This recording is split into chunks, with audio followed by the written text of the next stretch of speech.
Waajjirri babal'ina waldaa hojii gamtaa magaalaa Shaggar waldaalee hojjechuun fakkeenyummaa qaban daawwateera.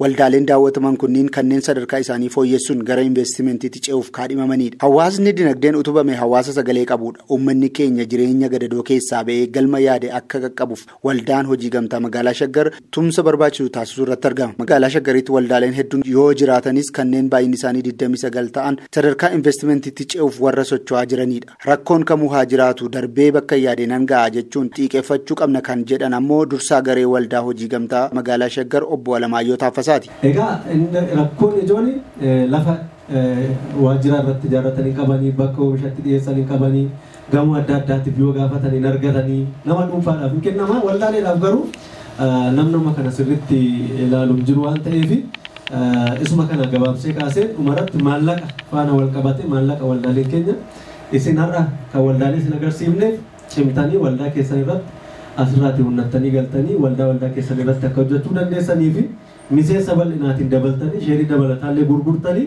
hojii keessa akka galuu dandeessan rakkoo maallaqaa jirullee jalqaba isinii kaaseera. Yaaduun danda'amna maallaqni hin dhufa jechuudha. Inni jalqaba garuu nan hojjedha jedhanii amananii fudhachuudha. Isa kana taanaan nullee sincinaa jirraa waan jedhu gabaabsee kaasuufanii. Miseensonni waldaa kanaa akka jedhanitti sirni darbee lafa nurraa fudhatee qilleensarra nu kaa'ee ture. Har'a garuu waldaa kana keessatti ijaaramuun abbaa qabeenyaa gamoo darbii hedduu taanee abdii hawaasa keenyatti agarsiisaa jirra. Kun osoo kanaan jiru rakkooleen ammas furmaata barbaadan jiraachuusaa kaasaniiru. Lafas qabna, kaapitaalas qabna, namas qabna. Lafa keenyarratti kaartannaa pilaanii hojjedhaa jennee propoozaala pilaan fi propoozaala keenya dhiyeeffannee gara waggaa lama ol lakkaa jiran Oromiyaa jira jedhama. Oromiyaan immoo gaafa deemtu amma Shaggaritti naannee jedhama. Shaggaruu erga hundaa eegaa waggaam deema. Kun immoo dallaa jala wal dabarsuu ta'a. Aanaa fi kutaan magaalaa hojjetaa jechaan beekaa? Hin beeku. Mee nu beekaa yaa jedhan hojjetaan magaalaa isin gadi diriirsanii teessiftan kun hin beekama. Waltajjii immoo gizee yaamta.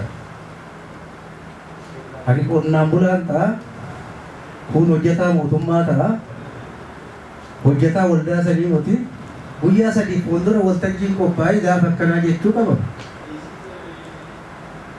Kurmi tokko haruma qabatee arrannas namni hojii qaba, qonna qaba, maalii qaba.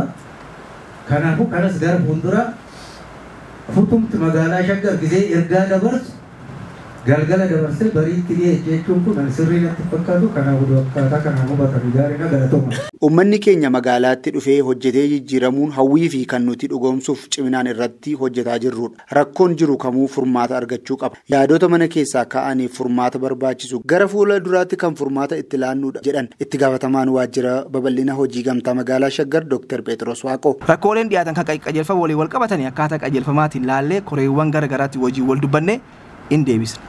Rakkoolee ammoo hojumaata wal qabatee hojumaata laafisuun namni hojumaata dabsee waldaa fi yookaan ammoo qaamii gargaraa akka rakkoo keessa hin ta'e jedhee kan raawwatu jiraate isa battalatti koree adda addaa waliin mari'annee hin sirreessina jechuudha. Kanaaf alleen ga'een hin qabu fayyadamummaa uummata keessumattuu fayyadamummaa waldaalee asiitiif qabsaa'uudha.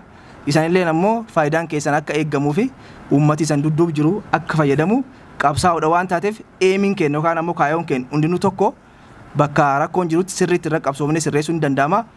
Bakka ammoo qajeelfamee hagammaatti hin baay'initti obsaanii eeggachuun hin barbaachisaa akkaataa kanatti osoo nu hubattanii waan jalqabaaf. Rakkoolee waldaalee keessa jiran danda'uun kaayyoo bu'uureffamaniif yaadanii hojjechuun gamnoom. Qonnaan bulaan naannoo kana jiru investmentii keessa galuu fi galiin isaa akka dabalu productivitiin isa dabale.